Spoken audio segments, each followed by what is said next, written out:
atokea kumpenda balaa. Isio ana huyu rafiki yake wa kike anaitwa Simi. Leo alikuwa amekuja kumtembelea hapa. Sasa Isio anaonekana hayuko sawa kabisa. Muda wote yuko kwenye profile ya WhatsApp ya Belema, anaangalia tu picha yake pale.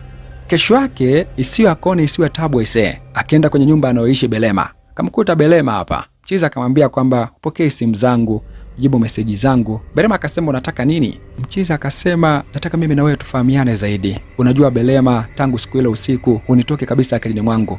Na hisi kama kuna chemistry kati yangu mimi na wewe.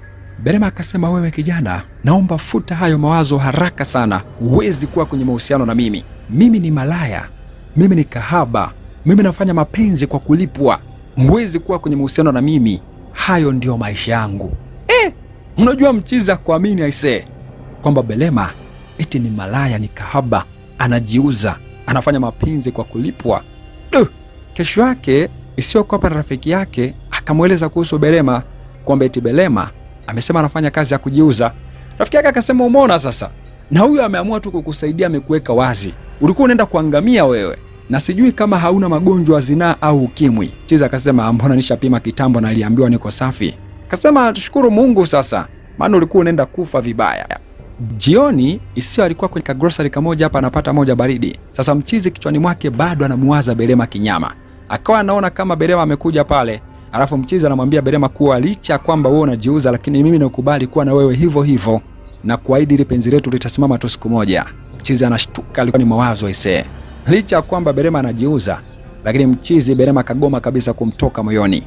Kesho yake Isio kwa hapa rafiki yake Simi. Sasa Isio akawa anamuuliza Simi kwamba hivi unawezaje kumfuta mtu asiyekufaa maishani mwako?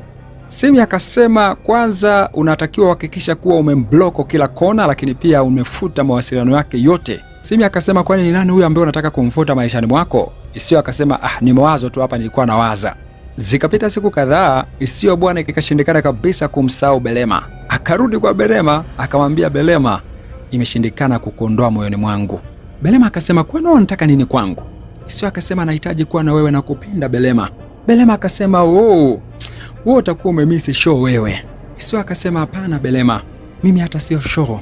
Mimi nakupenda Belema, nahitaji kuwa na wewe. Belema alicheka kweli kweli. Kamwambia nisha kuambia wewe kijana, futa hayo mawazo. Haitokai ije mimi na wewe tukawa wapenzi. Akaondoka pale.